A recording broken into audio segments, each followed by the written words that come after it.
can you blame me? My husband of 21 years announced the day after I received the wire from the sale of my marketing firm that he wasn't happy with our relationship. It turns out he was much happier with the bartender from the country club, where he's the resident pro. She's a perky brunette named Lisa. He's clearly having a midlife crisis, and they're now living together in Connecticut in a house he purchased with his share of our divorce settlement. Roughly half my earnings from the sale of my business. Bastard.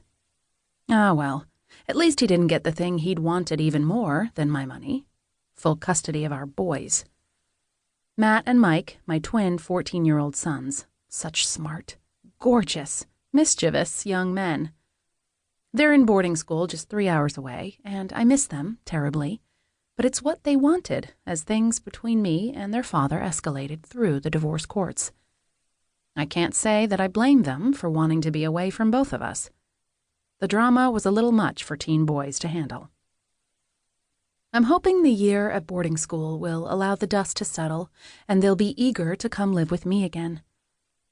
Fingers crossed on that, because right now I'm all alone in an enormous, nearly complete home, which my sister has dubbed Shea Cat, and it feels empty and sad.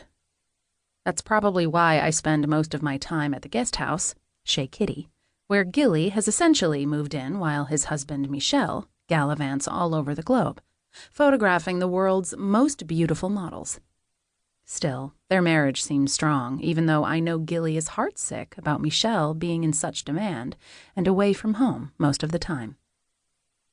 He and I formed our own little Lonely Hearts Club, and to keep ourselves from getting too depressed over the past 7 months, we threw ourselves into the project of bringing this old office building up to code and up to snuff. 9 charming suites occupy the space, 3 per floor.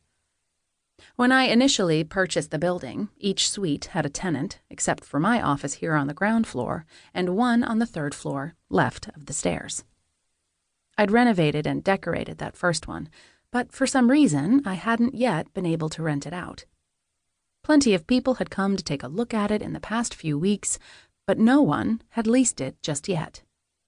Still, there was a podiatrist who'd shown some promising interest in it earlier in the week, and I was hopeful he'd come back with a check in hand, ready to sign. Nervously, I moved around my own suite, fluffing the pillows on the love seat and trimming an odd thread from the throw rug. Surveying the large suite one final time, I sighed contentedly. I loved this space. I'd used soothing tones of creamy cocoa on the walls of my office, balancing that with bright white trim and a smoky brown hardwood for the flooring. The love seat, where my clients would sit, was vanilla cream leather, soft as butter to the touch. My own chair was a high-back wing chair with a small side table preset with pen and paper ready for taking notes. I'd also set a similar notebook with pen on a small side table next to the love seat for my first client, Irma, just in case she forgot to bring her own. I tried to picture the scene of the two of us sitting together. She would be a pretty but nervous woman lacking confidence and direction.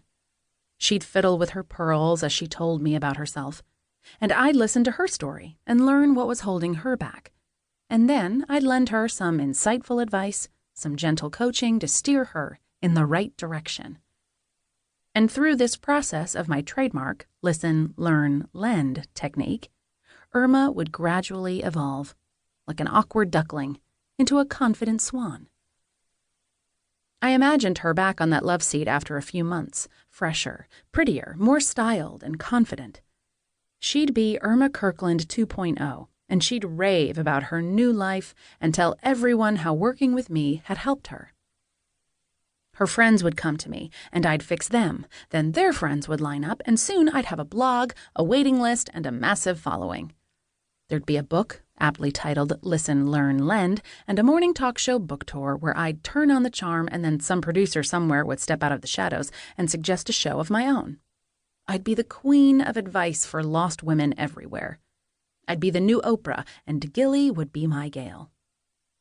I sighed happily, imagining myself on the cover of Time, and was pulled abruptly.